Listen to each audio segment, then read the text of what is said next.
Peraturan penggunaan drone di Malaysia. Nama saya Muhammad Nazrul bin Muhammad Isa. Saya merupakan pelajar Sains Pembangunan dari Fakulti Sains Sosial dan Kemanusiaan. Nombor matrik saya A179415. Apa itu drone? Drone berasal dari perkataan bahasa Inggeris lama iaitu drone yang merujuk kepada lebah jantan. Drone merupakan Unmanned Aerial Vehicle atau dikenali UAV, atau dalam erti kata yang lebih mudah iaitu kenderaan bergerak di udara tanpa membawa manusia di dalamnya atau di luar garis penglihatan. Sejarah kewujudan drone. Drone yang pertama telah dibina pada tahun 1898 iaitu Nikola Tesla. Yang kedua pada tahun 1918 iaitu Catherine Bach. Yang ketiga pada tahun 1935 Queen Bee.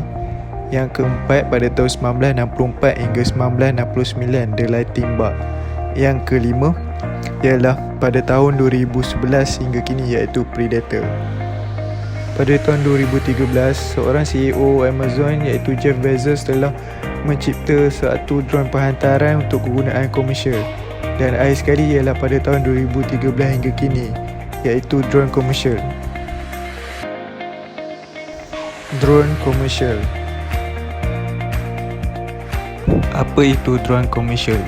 Di Malaysia, sistem pesawat tanpa pemandu UAS atau biasa dikenal sebagai drone dikawal selia oleh Peraturan Penerbangan Sivil 2016 dan berada di bawah bidang kuasa Lembaga Penerbangan Awam Malaysia iaitu CAAM.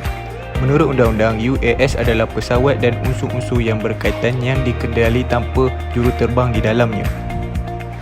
UAS merupakan pesawat kecil tanpa juruterbang yang diprogram mengikut input destinasi, berkomunikasi menggunakan radio dan GNSS dengan sistem kawalan darat iaitu Ground Control System.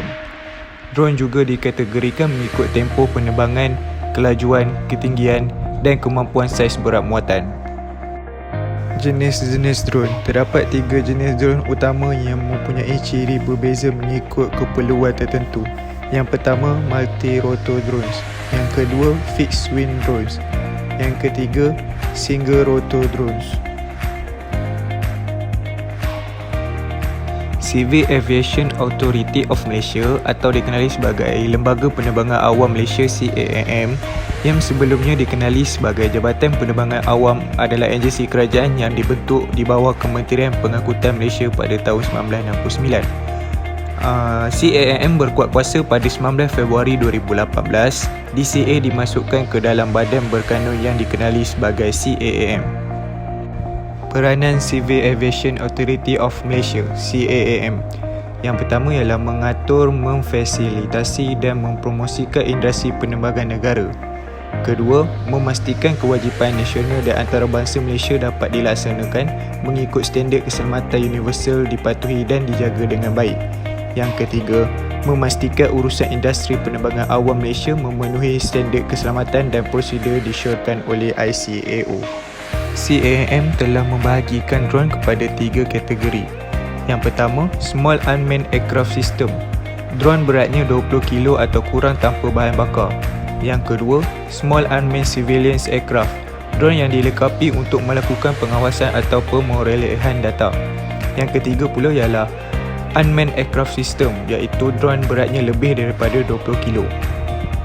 Peraturan apabila menggunakan drone. Yang pertama, garis penglihatan visual langsung. Yang kedua, ketinggian. Yang ketiga, pemeriksaan perkakasan drone. Yang keempat, persetujuan penerbangan.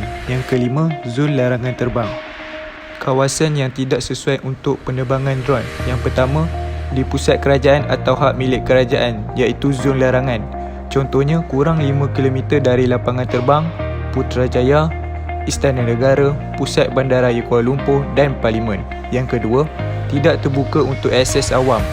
Contohnya tanah persendirian, penjara, balai polis, pegawai pemerintah dan pangkalan tentera. Akhir sekali, iaitu tempat perkhidmatan kecemasan bekerja iaitu di tempat kemalangan. Terdapat badan pengawal selian drone lain di Malaysia iaitu yang pertama, Jabatan Kajian dan Peta Malaysia JUPAM. Yang kedua, Pejabat Keselamatan Kerajaan Ketua CGSO. Yang ketiga, Ketua Menteri Sabah dan Sarawak. Yang keempat dan akhir sekali iaitu Suruhanjaya Komunikasi dan Multimedia Malaysia SKMM. Terdapat 4 perkara yang memerlukan pengguna drone memohon izin kepada pihak berkuasa. Yang pertama, menggunakan untuk tujuan kerja udara seperti pemetaan, tinjauan dan pemeriksaan. Yang kedua, keberatan drone lebih dari 20 kilo tanpa bahan bakar dengan syarat mempunyai lesen juruterbang. Yang ketiga, drone jenis pesawat pengawasan tanpa pemandu kecil yang mempunyai sekatan tambahan. Yang keempat, pengguna drone berhasrat untuk menerbangkan drone di kawasan larangan. Cara memohon permit. Anda perlu mendapatkan semua kelulusan yang diperlukan dari pihak berkuasa sebelum anda meminta kebenaran dari CAAM.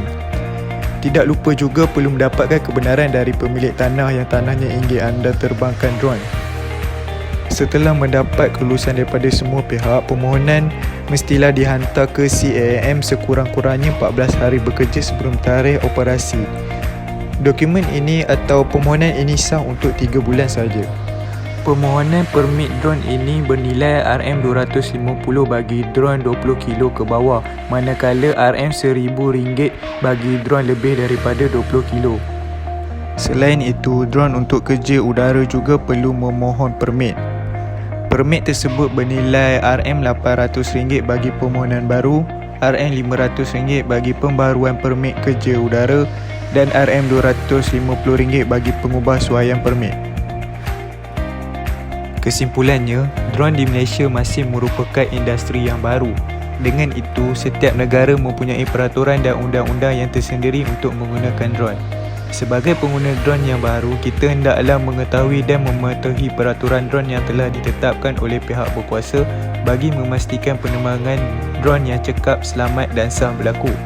Selain itu, penggunaan drone tanpa izin atau melanggar peraturan boleh memberi kesan negatif seperti keselamatan negara terancam dan kesejahteraan penduduk tidak terjamin. Hal ini berlaku apabila ada segelintir pengguna drone yang mengganggu privasi mereka. Oleh itu, kita perlulah memastikan penggunaan drone yang salah tidak berlaku dalam kalangan masyarakat kita.